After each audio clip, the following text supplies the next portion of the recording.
اور جو کچھ ہو سکتا ہے وہ سیویلینز کی ملٹری ٹرائل کے خلاف جو فیصلہ آنے جا رہا ہے، اس فیصلے کے اثرات بھی بہت زیادہ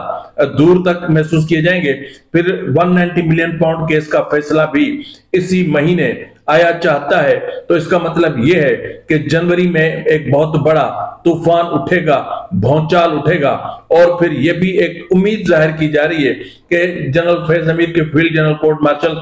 کو بھی کنکلوڈ کر لیا جائے گا، اور توقع ظاہر کی جا رہی ہے کہ جنوری کی آخری تاریخوں میں شاید جنرل فیض حمید کا فیصلہ بھی سنا دیا جائے۔ اگر جنرل فیض حمید کے کیس کا فیصلہ بھی سنا دیا جاتا ہے، یعنی فیلڈ جنرل کورٹ مارشل کا، تو پھر جنوری کے اثرات آنے والے انتخابات تک محسوس کیے جاتے رہیں گے، کیونکہ 190 ملین پاؤنڈ کیس سے پہلے اسلام آباد ہائی کورٹ میں ججز کا تقرر، اور پھر 190 ملین پاؤنڈ کیس کے فیصلے میں تاخیر، اور پھر مذاکرات میں ایک دوسرے کو انگیج کرنا، اور انگیج کر کے ایک دوسرے کے جو سمجھ لیں کہ پیٹھ میں چھرے گھونپنے جیسے جو معاملات سامنے آ رہے ہیں، اس کے نتائج آگے چل کے بہت زیادہ خطرناک نکلیں گے۔ اسی طرح جس طرح میں نے آپ سے بات کی کہ 190 اپنا سیویلینز کے ملٹری ٹرائل کے خلاف اپیلوں کی سماعت، تو ناظرین آج سیویلینز کے ملٹری ٹرائل کی اپیلوں پر انٹرا کورٹ اپیلوں پر سماعت ہوئی، اور سماعت کے دوران جو ریمارکس آئے وہ بہت زیادہ سخت تھے، اور پھر جو سوالات اٹھائے گئے یہ کل سے بھی زیادہ سخت تھے۔ کیا تھے؟ میں مطلب اس سے پہلے کہ میں اپنا تجزیہ آپ کو پیش کروں، میں بتاتا ہوں ذرا ایک بار ہم ڈسکس کر لیتے ہیں، پڑھ لیتے ہیں، یا جو سمجھ لیتے ہیں کہ آخر سپریم کورٹ کے اندر یعنی کانسٹیٹیوشنل بینچ میں آخر ایسا کیا ہوا تھا، کس طرح کے سوالات اٹھائے گئے، کس طرح ججز میں نوک جھونک ہوئی، کس طرح ججز ایک دوسرے کے سامنے آتے رہے، اور پھر ایک سے بڑھ کر ایک سوال کیا جاتا رہا۔ اگر ان حقائق کو ہم دیکھیں تو پھر سپریم کورٹ میں جسٹس امین الدین خان کی سربراہی میں 7 رکنی آئینی بینچ نے سیویلینز کے فوجی عدالتوں میں ٹرائل کے خلاف انٹرا کورٹ اپیل پر سماعت کی۔ اسی دوران جسٹس جمال خان مندوخیل نے سب سے پہلا سوال اٹھایا کہ آرمی ایکٹ کا اطلاق تو صرف فوج پر ہوتا ہے، تو پھر سیویلینز کا ملٹری ٹرائل کیسے ہو سکتا ہے؟ انہوں نے کہا کہ فوجی افسران کے بنیادی حقوق اور انصاف ملتا ہے یا نہیں، ہم سب کو مد نظر رکھیں گے۔ عدالت میں جسٹس مسرت ہلالی نے کہا کہ اس نقطے پر بھی وضاحت کریں کہ فوجی عدالتوں میں فیصلہ کون لکھتا ہے۔ میری معلومات کے مطابق کیس کوئی اور سنتا ہے اور سزا اور جزا کا فیصلہ کمانڈنگ آفیسر کرتا ہے۔ جی ناظرین، فیلڈ جنرل کورٹ مارشل یا جب ملٹری ٹرائل ہوتا ہے تو پھر جو ٹرائل یا جو جیوری بیٹھ کر کے سنتی ہے وہ اپنی ریکمنڈیشنز بھیجتی ہے جیک برانچ کو، اور جیک برانچ ان کو ریویو کرتا ہے اور اس کے بعد وہ سزاؤں کا تعین کرتا ہے۔ اب وہ چیز یہاں پر آ رہی ہے۔ اچھا، انہوں نے کہا کہ جس نے مقدمہ سنا ہی نہیں وہ سزا اور جزا کا فیصلہ کیسے کر سکتا ہے؟ انہوں نے جسٹس مسرت ہلالی نے کہا کہ 9 مئی کی FIRs میں ساری دفعات انسداد دہشت گردی ایکٹ کے تحت لگائی گئی تھی، مجھے نہیں پتا پھر ان دفعات پر فوجی ٹرائل کیسے ہوا۔ عدالت میں وزارت دفاع کے وکیل نے کہا کہ فیصلہ لکھنے کے لیے جیک برانچ کی معاونت حاصل ہوتی ہے۔ جسٹس مسرت ہلالی نے کہا کہ خواجہ صاحب آپ نے کوئی مثال دی تھی کہ امریکہ میں بھی فوجی ٹرائل ہوئے، اگر کسی اور ملک میں ایسا ٹرائل ہوتا ہے تو جج کون ہوتا ہے؟ جسٹس محمد علی مظہر نے کہا کہ پوری دنیا میں کورٹ مارشل میں آفیسر ہی بیٹھتے ہیں، تو خواجہ حارث نے کہا کہ کورٹ مارشل میں بیٹھنے والے افسران کا ٹرائل کا تجربہ ہوتا ہے۔ تو جسٹس محمد علی مظہر نے کہا کہ جج صاحبہ پوچھ رہی ہیں کیا ان افسران کی قانونی قابلیت بھی ہوتی ہے؟ تو اس پر دونوں صاحبان جسٹس محمد علی مظہر اور جسٹس مسرت ہلالی صاحبہ کے بیچ میں تھوڑی سی نوک جھوک بھی ہوئی، جس پر جسٹس مسرت ہلالی نے کہا کہ اگر اجازت ہو تو بھلا میں سوال پوچھ سکتی ہوں۔ تو انہوں نے کہا کہ جی، اس کے بعد انہوں نے کہا کہ ایک آرمی چیف کے، یہ جنرل پرویز مشرف والا کیس آ رہا ہے یہاں پر، انہوں نے کہا کہ ایک آرمی چیف کے طیارے کو ایئرپورٹ کی لائٹس بجھا کر کہا گیا کہ ملک چھوڑ دو۔ اس واقعے میں تمام مسافروں کو خطرے میں ڈالا گیا، اس جہاز میں تھوڑا سا ایندھن باقی تھا پھر بھی رسک میں ڈالا گیا۔ تو عدالت میں خواجہ حارث نے کہا کہ جو بندہ جہاز میں موجود ہی نہیں تھا وہ اس جہاز کو ہائی جیک کیسے کر سکتا تھا؟ تو ناظرین، یہ وہی ہے کہ نواز شریف پر یہ الزام عائد کیا گیا تھا کہ ہائی جیکنگ میں ان کا ہاتھ ہے، یہ وہ بات ہو رہی ہے۔ انہوں نے کہا کہ میں یہاں سیاسی بات نہیں کروں گا، مگر بعد میں سپریم کورٹ نے جائزہ لیا تھا اور سپریم کورٹ نے تسلیم کیا تھا کہ جہاز میں کافی ایندھن باقی تھا۔